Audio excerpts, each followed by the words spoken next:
Hare Krishna everyone, welcome back to my channel. কেমন আছো সবাই? আশা করছি সবাই ভালো আছো, সুস্থ আছো। তো আজকে ভিডিওটা সকাল থেকে শুরু করলাম।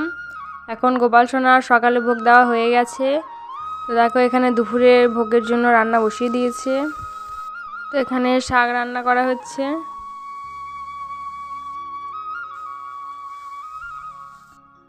আজকে এঁচড়ের সবজি করা হবে। তো দেখো এখানে এঁচড়গুলো অমান্য করে রেখে দিয়েছি। এখানে এঁচড়গুলো লবণ হলুদ দিয়ে সেদ্ধ করে নিয়েছি। এরপর তেলের মধ্যে একটু হলুদ দিয়ে প্রথমে আলুগুলো ভেজে নেব। তো আলুগুলো একটু ব্রাউন করে ভেজে নিতে হবে। এরপর সেদ্ধ করা এঁচড়গুলোও ভেজে নেব।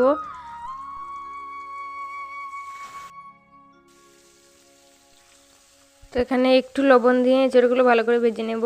এখানে আলু আর এঁচড়টা ভাজা হয়ে গেছে। এরপর তেলের মধ্যে আদা কাঁচা লঙ্কার পেস্ট আর একটু হলুদ দিয়ে পরিমাণ মতো জিরে গুঁড়ো, লঙ্কা গুঁড়ো আর একটা মিডিয়াম সাইজের টমেটো পেস্ট করে নিয়েছি। তো সেটা ভালো করে দিয়ে নেড়ে নিতে হবে। দেখো এখানে মশলা থেকে তেল ছেড়ে এসছে। এরপর কিছু গোটা গরম মশলা পেস্ট করে রেখেছিলাম, তো সেটাও দিয়ে নিলাম। এরপর ভালো করে কষিয়ে নিয়ে ভেজে রাখা এঁচড়টা দিয়ে নিলাম। তো এঁচড়টার সাথে মশলাটা ভালো করে কষিয়ে নিতে হবে।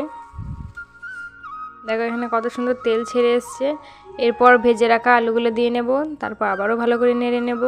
এই রান্নাটাতে তোমরা একটু চিনি দেবে, তাহলে স্বাদটা আরও ভালো হবে। সবজিটা তোমরা অন্য ফ্রায়েড রাইস পোলাওয়ের সাথেও খেতে পারো, খুবই সুন্দর লাগে। দেখো এখানে ভালো করে কষানো হয়ে গেছে। এরপর গরম জল দিয়ে নিয়েছি। তো গরম জল দিলে অবশ্যই স্বাদটা আরও ভালো হয়। তো দেখো এখানে তরকারিটা ফুটে গেছে। এরপর অল্প করে ধনেপাতা কুচি দিয়ে নিয়েছি। ফাইনালি আমাদের রান্নাটা কমপ্লিট হয়ে গেছে। তো এবার গোপাল সোনাকে ভোগ দিয়ে নেব। দেখো কতটা সুন্দর লাগছে দেখতে। তো এখানে মা ভোগ সাজাচ্ছে।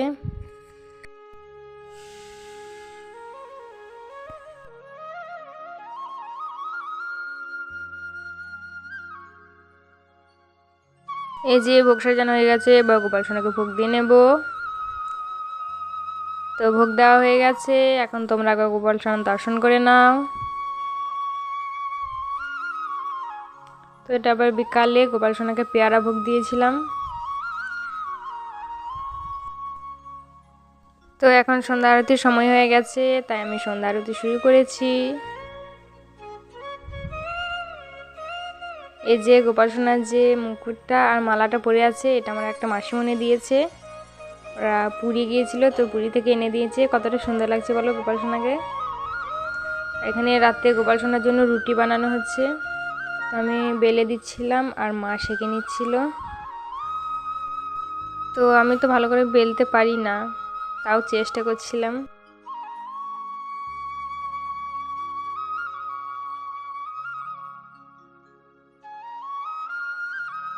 এখানে সবগুলো রুটি হয়ে গেছে। এবার এখানে কুমড়োর সবজি করা হবে। তার জন্য এখানে তেলের মধ্যে একটু আদা বাটা, কাঁচা লঙ্কা, হলুদ দিয়ে তারপর আলু আর কুমড়োটা দিয়ে ভালো করে কষিয়ে নিচ্ছে। এটা মাই করছে। তো দেখো এখানে ভালো করে কষানো হয়ে গেছে। এরপর এখানে একটু পরিমাণ মতো লবণ দিয়ে নিয়েছে। তো লবণটা দিয়ে ভালো করে নেড়ে নিয়ে এরপর জল দিয়ে দিতে হবে। তাহলে তো রান্নাটা ফুটে গেলেই হয়ে যাবে। তো দেখো এখানে কুমড়ো তরকারিটাও হয়ে গেছে। আর এখানে দুধ জাল হচ্ছে, তো দুধটাও ভোগ দেওয়া হবে। এই যে ভোগ সাজানো হয়ে গেছে। এবার গোপাল সোনাকে ভোগ দিয়ে নেব। দেখো ভোগ দেওয়া হয়ে গেছে। তো এবার গোপাল সোনাকে শয়নে দেব। তো আজকে ভিডিওটা এই পর্যন্তই। ভিডিওটা কেমন লাগলো অবশ্যই জানাবে। দেখা হচ্ছে পরবর্তী একটা নতুন ভিডিওতে। ততক্ষণে সুস্থ থাকবে, ভালো থাকবে। হরে কৃষ্ণ।